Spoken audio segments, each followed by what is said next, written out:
Maka teman-teman yang dimuliakan oleh Allah Subhanahu wa taala, rekan-rekan dan kerabat dekat, sahabat pemuda hijrah Jepara yang dimuliakan oleh Allah Subhanahu wa taala, ketika kita berbicara tentang bulan Dzulhijjah, di situ ada napak tilas. Kita mengikuti jejak sebuah peristiwa yang diagungkan oleh Allah Subhanahu wa taala di dalam Al-Qur'an dan banyak disampaikan oleh Rasulullah sallallahu alaihi wasallam di dalam As-Sunnah.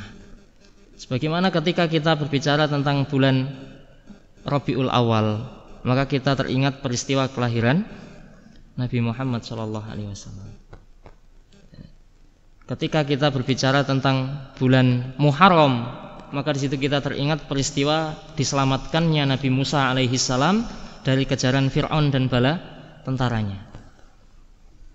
Sehingga pada tanggal 10 Muharram itu diperingati oleh orang-orang Yahudi dengan cara mereka beribadah dan berpuasa khusus pada hari itu untuk mensyukuri, memperingati dibebaskannya Nabi Musa alaihissalam bersama Bani Israel, orang-orang Yahudi. Maka demikian pula ketika di bulan Muharram, ya, sebelum kita nanti membahas tentang fikih ibadah di dalamnya, termasuk ibadah khusus di dalamnya adalah ibadah udhiyah, kita juga harus ingat bahwasanya kemuliaan di bulan Muharram, bulan Dzulhijjah ini salah satunya adalah mengingat salah satu peristiwa agung yang dialami oleh Nabi Ibrahim alaihissalam. Maka sebagaimana disebutkan di dalam Al-Quran, Allah Subhanahu wa ta'ala mengatakan, qad kanat lakum uswatun hasanatun fi Ibrahim walladzina ma'ahu idz qalu liqaumihim inna bura'a'u minkum wa mimma ta'budun min dunillah. Jadi peristiwa di bulan Dzulhijjah ini adalah peristiwa yang nanti akan kita temui, di mana setiap kali bulan Dzulhijjah akan banyak para khatib, banyak para dai yang akan menyampaikan kisah keimanan, kisah pengorbanan Nabi Ibrahim alaihissalam di dalam memperjuangkan tauhidnya, di dalam mendakwahkan dakwah tauhid. Maka inilah yang menjadikan Nabi Ibrahim diangkat oleh Allah Subhanahu wa taala sebagai khalilnya. Apa itu khalil? Khalil itu adalah kekasih mesra. Ya. Kalau di sini mungkin ada yang pernah nyanjung istrinya. Ada yang bawa istri di sini? Mas Indon bawa istri. Pernah digombali tidak istrinya, Mas? Terus. Tapi setelah nikah yang gombalnya ya. Digombali itu maksudnya dilempari kain jelek itu.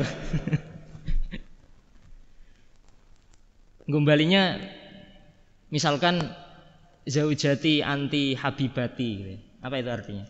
Istriku engkaulah pujaan hatiku. Istriku engkaulah kekasihku. Maka habibah itu derajatnya masih, habibah itu derajatnya masih levelnya masih di bawah khalilah. Khalil itu kekasih mesra, lebih dekat daripada habib. Maka Nabi Ibrahim alaihissalam diangkat sebagai khalil Allah Subhanahu wa taala, ya, sebagai khalilullah. Nabi Ibrahim khalilullah.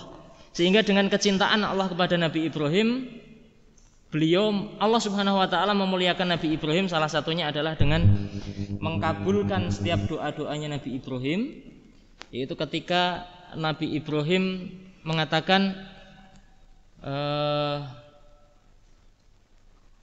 Rabbana ij'al lana muslimaini laka wa min dzurriyyatina ummatan muslimatan lak wa arina manasikana wa tub alaina innaka antat tawwabur rahim.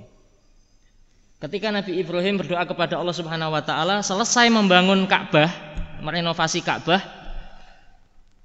Rabbana ij'al lana muslimaini laka, wahai Rabb kami jadikanlah kami berdua, yaitu maksudnya adalah Nabi Ibrahim dan putranya Ismail alaihissalam, muslimaini laka, dua orang yang senantiasa berserah diri kepadamu, wa min dzurriyyatina ummatan muslimatan lak, dan jadikanlah anak keturunan kami sebagai orang-orang yang senantiasa berserah diri kepadamu.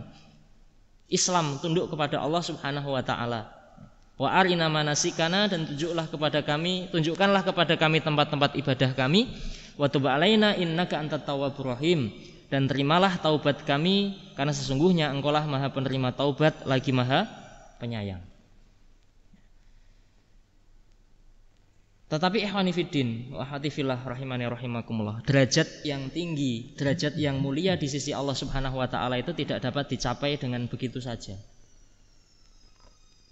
Karena setiap orang yang beriman mengikrarkan keimanan di dalam dirinya atau secara lisan berdasarkan keyakinan, memilih jalan untuk beriman, hijrah beriman kepada Allah Subhanahu wa taala, tidaklah kemudian dia akan dibiarkan begitu saja, melainkan akan diterpa setiap ujian yang di situ akan membuktikan kejujuran daripada ikrarnya, kejujuran daripada keimanannya. Maka sepertinya sudah banyak disampaikan oleh para asatidz kita. Hijrah itu bukan pada perkara mengubah gaya pakaian. Hijrah itu bukan masalah perkara mengubah tempat tongkrongan. Bukan perkara mengubah tata bicara, tetapi hijrah itu adalah memantapkan diri untuk menyambut seruan Allah Subhanahu wa taala, beriman kepadanya, dan ada konsekuensi besar di balik semua itu, bahwasanya kita akan diuji atas apa yang telah kita pilih hari ini. Maka hari ini kalau ada teman-teman, ya, rekan-rekan, kerabat dekat, ya, yang ada di sini kemudian setelah memantapkan jalan hijrah untuk meninggalkan setiap masa lalu yang jahiliyah, masa lalu yang penuh dengan kemaksiatan, ya, atau ingin berubah kepada jalan yang lebih baik, yang lebih dekat dengan Allah Subhanahu wa taala, pasti di situ akan menghadapi yang namanya ujian. Bukan suatu perkara yang mudah untuk hijrah. Maka yang disampaikan oleh para asatidz kita apa? Tata niat terlebih dahulu. Karena niat inilah yang kelak akan menjadikan penguat bagi kita semua agar senantiasa memantapkan langkah-langkah kaki kita di jalan hijrah yang hari ini telah kita pilih. Dan ini dibuktikan, telah ditampakkan oleh Allah Subhanahu wa taala pada perjalanan hidup Nabi Ibrahim alaihissalam. Ya. Kita akan menyaksikan bagaimana Nabi Ibrahim alaihissalam itu mendapatkan banyak sekali ujian, ya. Kalimat-kalimat yang adalah kalimat ujian dari Allah Subhanahu wa taala. Wa idibtala Ibrahima rabbuhu bikalimatin fa'atammahun qala inni ja'iluka lin-nasi imama wa min dzurriyyati. Dan ketika Allah Subhanahu wa taala, Rabbnya Ibrahim itu menguji Ibrahim dengan kalimat-kalimat, beberapa ulama tafsir di antaranya dalam kitab Tafsir Quranil Azim disebutkan kalimat-kalimat yang dimaksud adalah kalimat-kalimat perintah ujian yang diterima oleh Nabi Ibrahim alaihissalam. Semenjak daripada awal mula beliau diangkat menjadi nabi sampai pada perintah untuk menyembelih Nabi Ismail alaihissalam yang nanti akan kita peringati setiap tahunnya dengan Aidil Adha. Maka ketika Nabi Ibrahim, sebagian pendapat mengatakan masih usia belasan tahun, sebagian mengatakan ini adalah awal mula kenabian Nabi Ibrahim alaihissalam. Siapa yang pertama kali didakwai oleh Nabi Ibrahim? Tidaklah beliau berdakwah pertama kali kecuali mendakwahkan ilmu yang telah dia dapatkan, ya, tauhid yang telah dia miliki kecuali kepada keluarganya. Dan ini yang juga diperintahkan kepada Nabi Muhammad sallallahu alaihi wasallam dan juga para nabi-nabi sebelumnya. Wa angdir asiratakal awwalin. Berikanlah peringatan terlebih dahulu kepada keluarga-keluargamu. Ya. Maka di dalam Quran surah Maryam, Allah Subhanahu wa taala menceritakan ketika Nabi Ibrahim ini berdakwah kepada bapaknya, bagaimana beliau ini meskipun mendapati bapaknya yaitu Azar dalam kondisi musyrik, bahkan beliau ini menjadi salah satu penasihatnya Raja Namrud di dalam satu riwayat. Bahkan yang paling masyhur, Azar ini adalah menjadi pemahat berhala yang disembah oleh orang-orang Babilonia hari itu. Maka disebutkan dalam Quran surah Maryam, wadkur fi kitabi Ibrahim, dan ingatlah wahai Muhammad, di dalam Alkitab tentang kisahnya Nabi Ibrahim. Innahu kana siddiqon nabiyya. Bahwasanya Ibrahim itu adalah seorang nabi yang siddiq, yaitu yang jujur. Yang jujur, yang menerima konsekuensi dari setiap kebenaran yang dia dapati. Idz qala li abihi ya abati lima ta'budu ma la yasma'u wa la yubsir. Ketika dia mengatakan kepada bapaknya, yaitu Azar, ya abati. Ya abati itu berbeda dengan ya abi. Sama-sama memanggil ayah, tetapi panggilan abi itu adalah panggilan yang biasa. Kalau kita ya mungkin manggil ayah kita Pak gitu ya. Pak, pripun Pak gitu ya. Kan biasa. Tapi pernah tidak kita memanggil bapak kita itu dengan sebutan ayahanda, dengan sebutan bapakku sayang. Ketika sudah gede seperti ini. Kalau tidak dekat mungkin gengsi ya.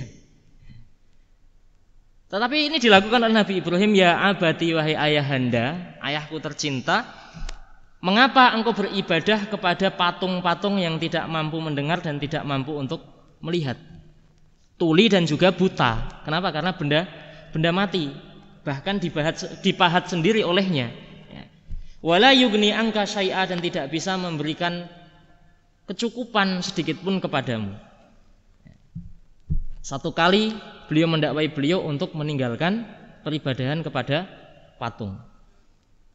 Kalimat yang kedua dilontarkan lagi oleh Nabi Ibrahim, ya abati inni qad ja'ani minal ilmi ma lam ya'tika. Wahai ayahku, ayahanda, sesungguhnya aku datang kepadamu dengan membawa ilmu yang mana ilmu peringatan ini tidak pernah datang kepadamu sebelumnya. Fattabi'ni ahdika siratan sawiyah. Maka ikutilah petunjukku ini, ikutilah ajakanku ini agar engkau mendapatkan petunjuk kepada jalan yang lurus. Kemudian ketiga kalinya Nabi Ibrahim kembali mendakwai ayahnya, ya abati la ta'budi syaiton inna syaitona kana lirrahmani asiyah. Wahai ayahanda, janganlah engkau beribadah kepada syaitan. Syaitan yang dimaksud itu adalah berhala-berhala itu, kemusyrikan. Karena sesungguhnya syaitan itu adalah menjadi makhluk yang bermaksiat kepada Zat yang Maha Rahman, Zat yang Maha Penyayang. Dan keempat kalinya Nabi Ibrahim kembali mengatakan, ya abati inni akhafu ayyamassaka adzabun minar rahman. Wahai ayahanda, sesungguhnya aku khawatir jika engkau tidak meninggalkan perbuatan syirik ini, perbuatan kesyirikan ini, engkau akan disentuh oleh adab dari Allah Subhanahu wa taala yang Maha Rahman. Fatakuna lisyaitani waliya, maka sehingga engkau menjadi teman dekatnya syaitan. Berada satu tempat dengan syaitan di dalam api neraka. 4 kali teman-teman sekalian, Nabi Ibrahim mengajak ayahnya untuk meninggalkan kesyirikan, menuju dakwah, menuju tauhid, mentauhidkan hanya kepada Allah Subhanahu wa taala. Tetapi apa jawaban dari ayahnya? Araghibun anta an alihati ya Ibrahim. Apakah engkau membenci Tuhan-Tuhanku ya Ibrahim? Tuhan-Tuhannya bapakmu? La illam tantahi la arjumannaka. Kalau kamu tidak berhenti diam, ya, tidak berhenti berbicara, masih apa? Berarti masih apa? Masih ngoceh terus, maka sungguh aku akan melemparimu dengan batu. Aku akan merajammu. Wahjurni maliya. Sudah. Kamu tinggalkan aku dan pergi tinggalkan aku untuk sementara. Diusir dari rumahnya, teman-teman sekalian. Demi apa? Demi untuk menyampaikan dakwah tauhid. Dan ini konsekuensi, sekalipun pada keluarga, maka ada teman-teman yang bukan hanya sekedar hijrah, tetapi memang memilih pindah agama. Ya, hijrahnya memilih pindah agama, hijrah agama. Dari agama kekufuran menuju agama Islam. Mereka harus terusir dari keluarganya. Ada kemarin ya di tahun 2018 itu anak SMK, kelas 3 SMK ya, memilih hal seperti itu. Akhirnya orang tuanya tidak mau menerima dia di dalam keluarga itu, tidak mau membiayai sekolahnya padahal sebentar lagi rampung. dan akhirnya dia harus tinggal bersama pamannya.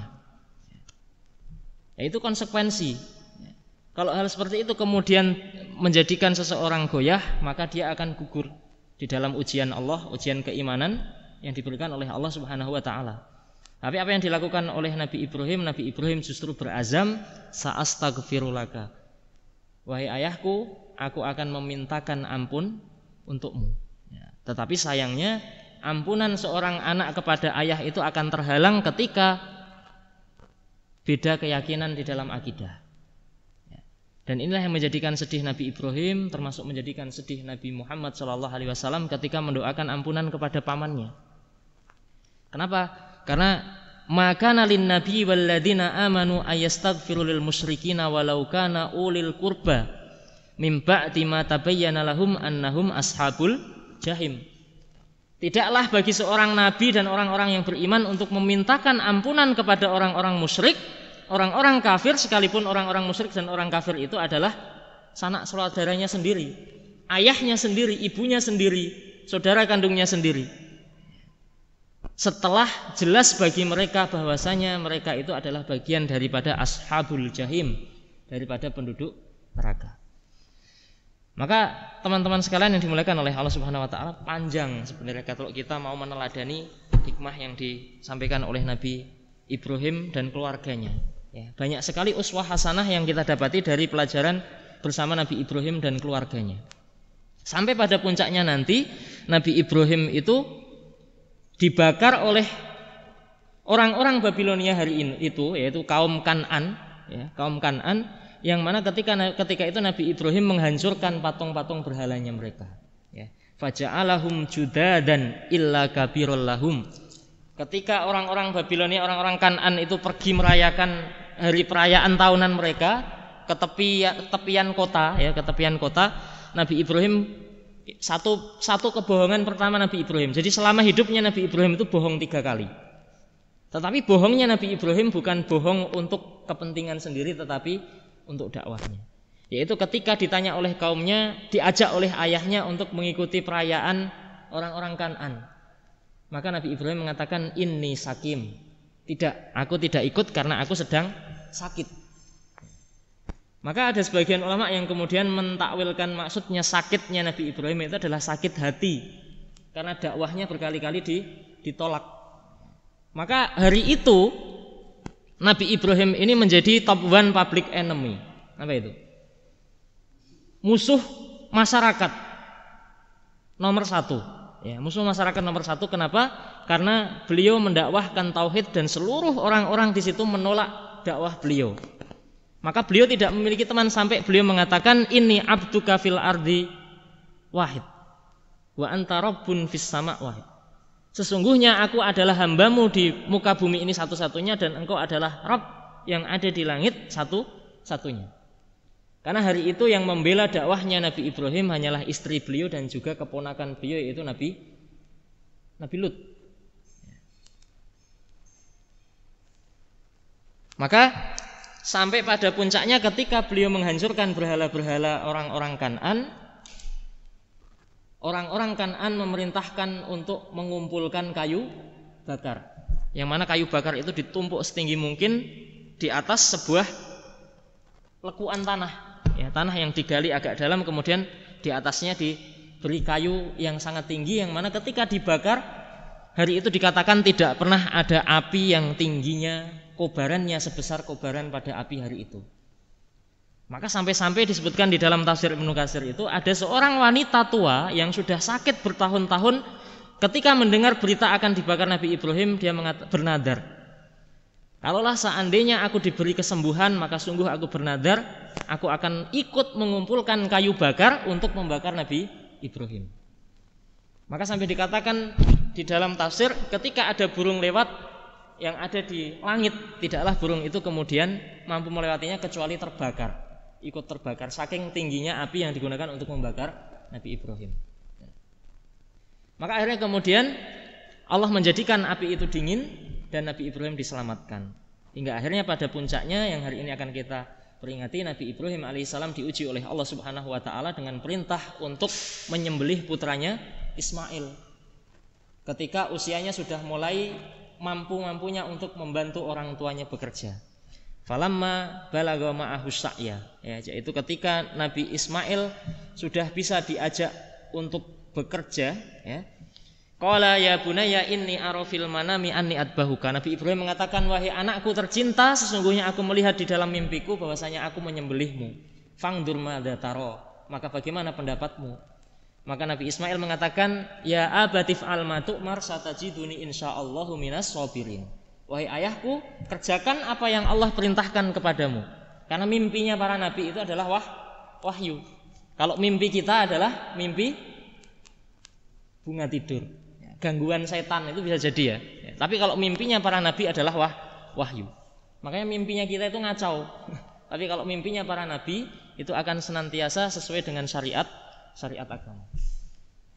Maka Nabi Ismail bersedia untuk disembelih, dan akhirnya singkat cerita, ketika pisau sudah berada di lehernya Nabi Ismail alaihissalam, Allah menggantikannya dengan fahadainahu bidhibhin alim. Maka kemudian Allah Subhanahu wa taala menggantikan Nabi Ismail itu dengan seekor kambing kibas yang besar. Yang mana sebagian ulama mengatakan kambing kibas itu adalah kambing kibas yang berasal dari surga. Maka hari ini kita memperingati tentang Idul Adha itu pada bulan Dzulhijjah, bagaimana perjuangan Nabi Ibrahim alaihissalam. Dan ini yang harus diambil oleh teman-teman sekalian, bahwasanya jalan pilihan yang kita tetapkan di jalan Allah untuk menapaki jalan tauhid itu adalah jalan yang berat, yang mana di situ akan banyak sekali ujian di dalamnya.